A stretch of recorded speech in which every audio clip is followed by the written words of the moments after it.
take a little bit of a different approach this morning and really talk about failure. Part of what I've been tasked to talk about is what has been the last 6 years of my life in founding a healthcare startup in New York City, and that basically gives me about 2 minutes per year.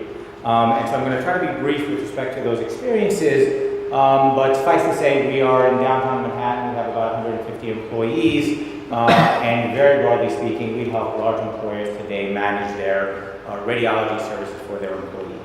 But more importantly than what we do today, the question is what were we doing 6, 7 years ago when we thought about building this company? And I think the genesis of any startup is really about having an idea that solves a particular problem, and the presumption that somebody's going to be interested in buying that solution. Otherwise, why are you doing what you're doing? And for Spreemo, this was more about fixing healthcare through technology. In particular, we were looking at very specific patient flows that existed in the industry. We were looking at fragmentation of medical records. And we were looking at a topic that is often discussed, which is transparency of price with respect to providers.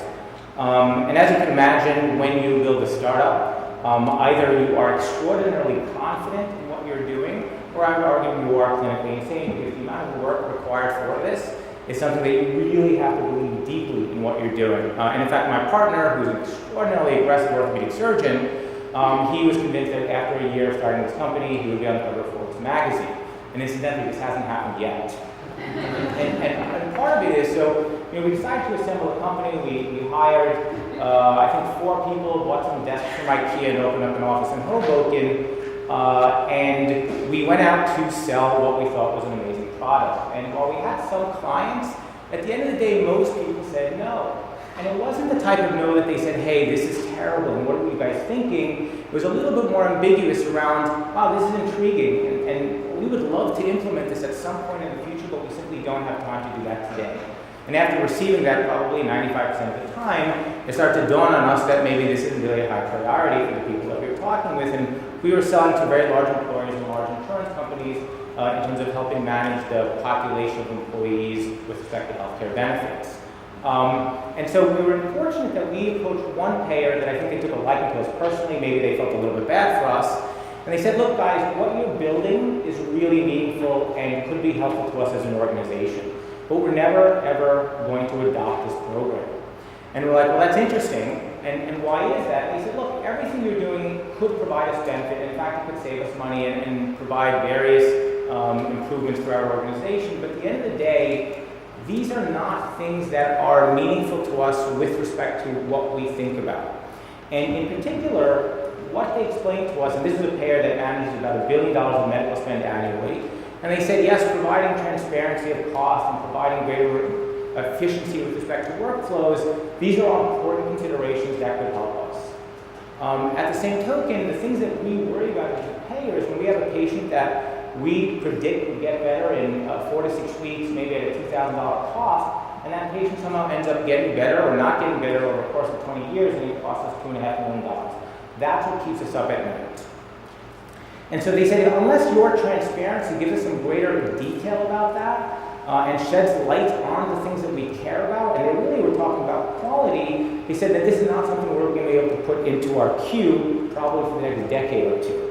And we, quite frankly, we credit this company for transforming Spreemo, because then we really started asking, what does this word quality mean? Because everybody talks about quality, but very few people define it, and so it's really hard to understand its impact on care. And so from our perspective, we also had another opportunity concurrent with this, which is one of the existing clients that we had said, hey, why don't you expand to the state of Florida, build a network for us of providers in the state of Florida? And we said, well, presumably, one of the populations that should be able to answer this question best are the providers themselves.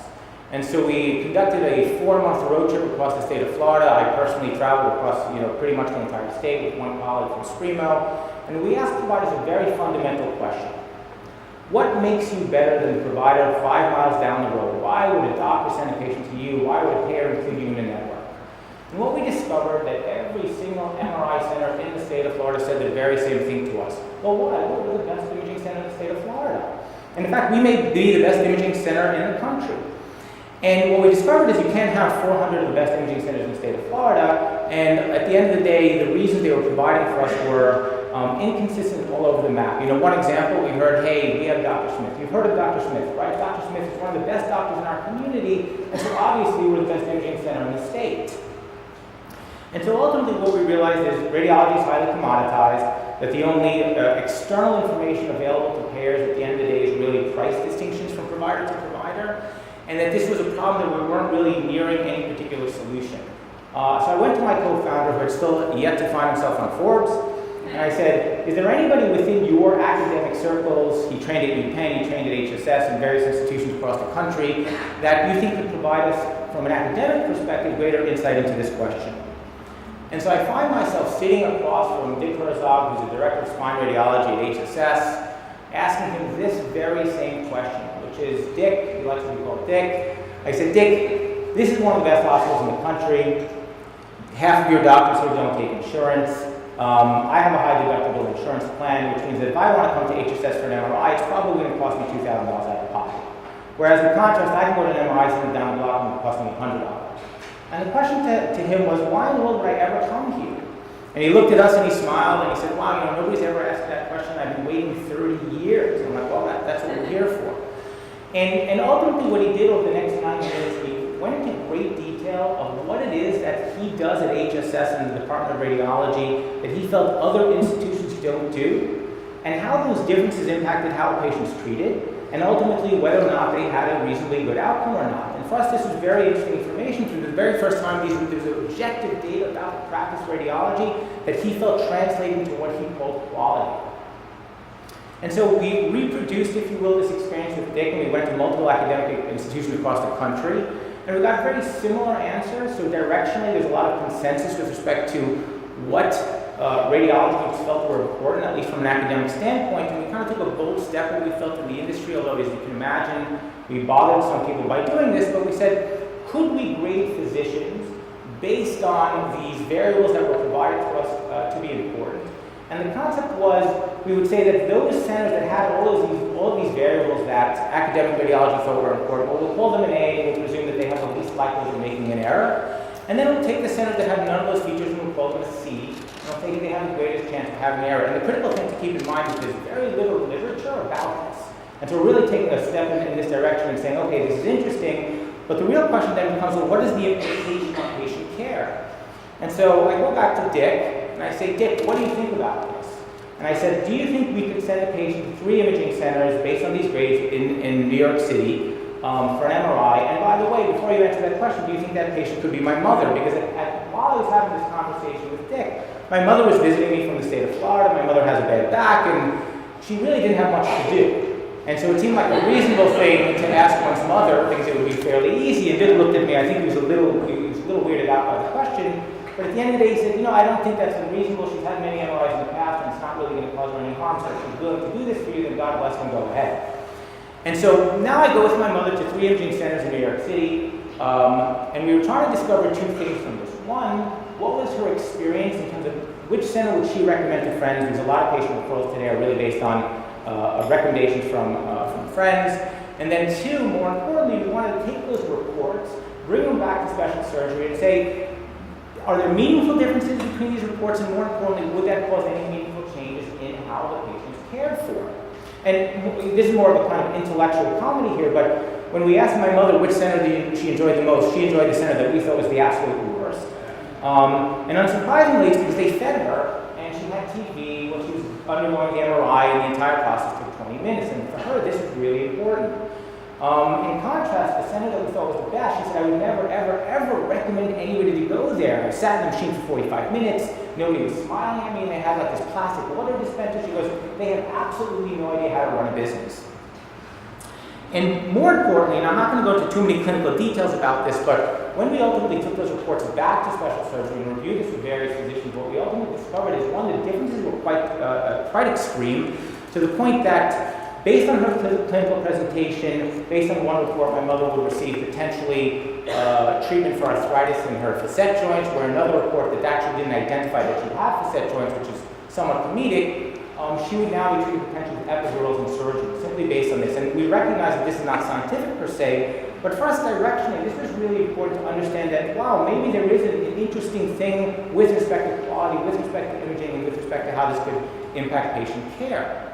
And so for us, this was transformational in terms of how did we really look at what is the future of Spreemo? And what we then understood our mission to be is less about technology, although technology is still critical, but more about building a consensus around quality, so that both payers, providers, and patients can understand objectively what is a good provider with respect to a particular patient for a particular injury or illness. And we did this in two ways. One, we developed a data science department to look at the prevalence of these injuries across different diagnostic groups, and which is not a trivial thing to do. And quite frankly, that piece alone took us about a year.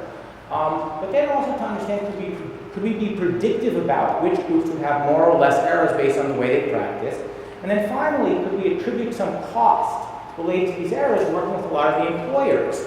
But at the same time, we still recognize that to the layperson, to the payers in the room, understanding quality was still something that was very nebulous. And so we really wanted to demonstrate to the payer community that this thing called variability really exists within radiology. And what we did was we teamed up with special surgery again, teamed up with Jefferson, and we actually, unlike what we did with my mother, we took a real patient, and we did this through an IRB, and this was done with controls in place, and we sent one patient to 12 imaging centers in the tri-state area. And what we're looking to understand is, one, is there variability across these centers, and at the same token, what ultimately is the quality difference in terms of the diagnostic accuracy. And not to go into too many details, what was one of the most striking findings of what happened with this particular patient, and the paper currently is under peer review in the Spine Journal, but the most striking finding is that there was not one center, or rather, there's not one finding that all centers agreed upon. And to give some context, we excluded all non-relevant findings that there could be some disagreement or some people wouldn't find them important to report, and yet we couldn't find anybody that said whether or not a patient had, for example, herniated disc across these centers at a particular level. And so from our perspective, this really empowered us to say this is the direction we need to go. And finally, just to leave off, because again, part of the talk here that I was tasked to address is, if you're building a startup, what is the advice that one could give to another startup in terms of what they're looking for? And the critical thing for us, and this is actually not specific to healthcare, this is not specific to understanding quality, but this is really more specific to how to engage in problem solving. And for us, problem solving really has been looked at as a scientific experiment. You create a hypothesis about what you think would work, you test it, and then finally, based on the results of that, including failure, you engage in thoughtful iteration and hopefully do that work. Thank